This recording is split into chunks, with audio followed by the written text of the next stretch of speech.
Hi there. I wanted to come together and do some 4th of July fireworks. I've mixed up, there's about 4.5 ounces of Promise resin. It's a 1-to-1 lower viscosity resin. I'm going to put a little bit of white in this cup, about an ounce.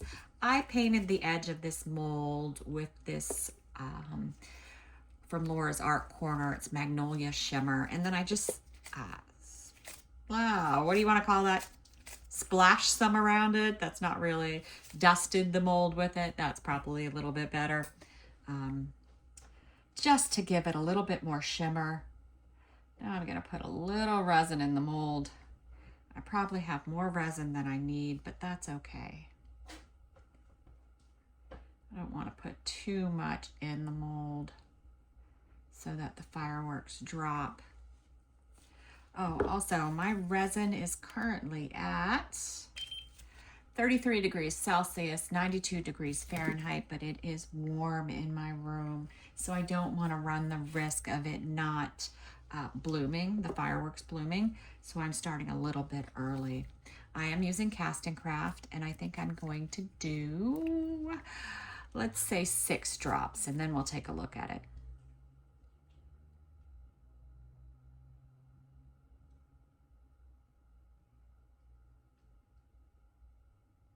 So my plan is to do a blue back. So my red and my white are going to be my fireworks.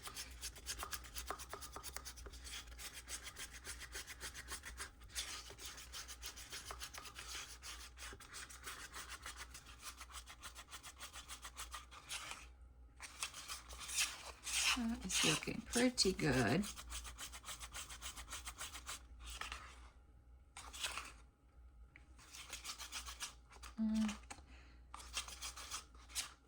I think that's okay. All right, so for the red, I'm using Tim Holtz Ranger Alcohol Inks Crimson.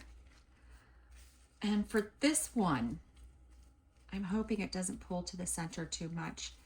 I'm just gonna try to do an outer ring. I do run the risk of it going to the center a bunch.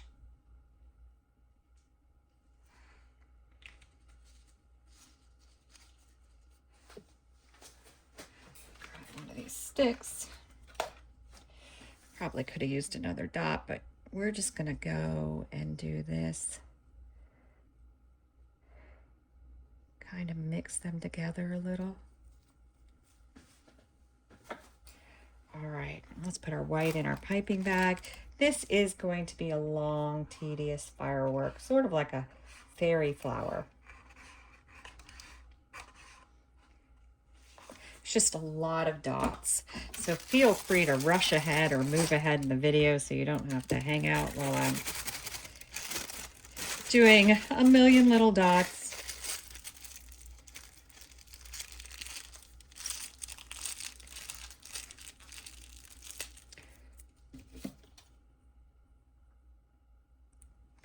Little tip in the top. And now I'm going to start. I'm going to try to start as close to the center as I can.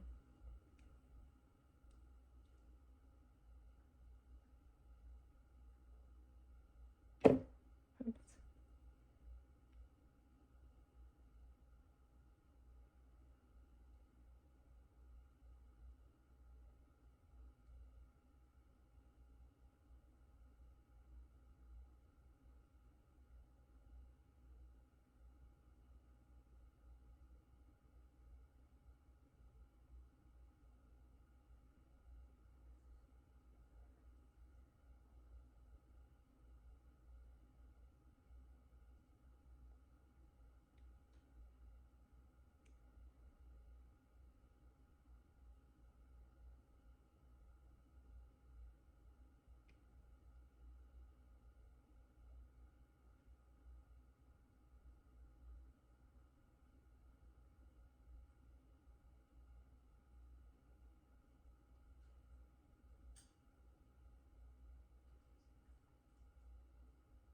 That's it. I'm done.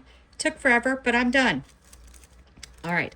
I am not going to add any more. Sometimes I'll go in and try to fill in. I actually tried to space the further rows out further apart so that they're a little bit longer. We'll see how it works out. All right, we'll be back. I'll probably bring you back to back it. If I just do a solid color, then I won't. But if I do something fun, I'll bring you back for it. All right, we're back. So I backed it with this. Glitter Makes It, born on the 4th of July.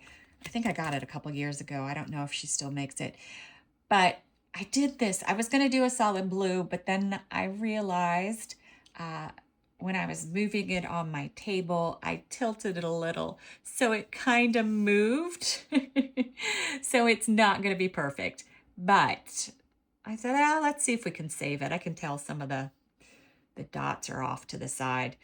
We'll see. Maybe it still came out cool. But then I decided, since I've had this glitter for a long time, I was just going to use it. Still a little soft, so let's hope it comes out easily. Hopefully we still got something cool, even though I moved it. All right, it's the moment of truth. Oh, that's still pretty. I probably should have just gone with the blue back. Got a little bit of a blobby there. But it still looks cool. It's still the fireworks. It's still maybe less fireworks. You can tell where I separated them a little bit to make it different. You could definitely tell the little arch where I moved it. But it's still pretty. Maybe a flag sticker or something on the front would look super cool. But it's still really cool. The magnolia shimmer comes through. I think it's a fun pour. Go ahead and try it on your own.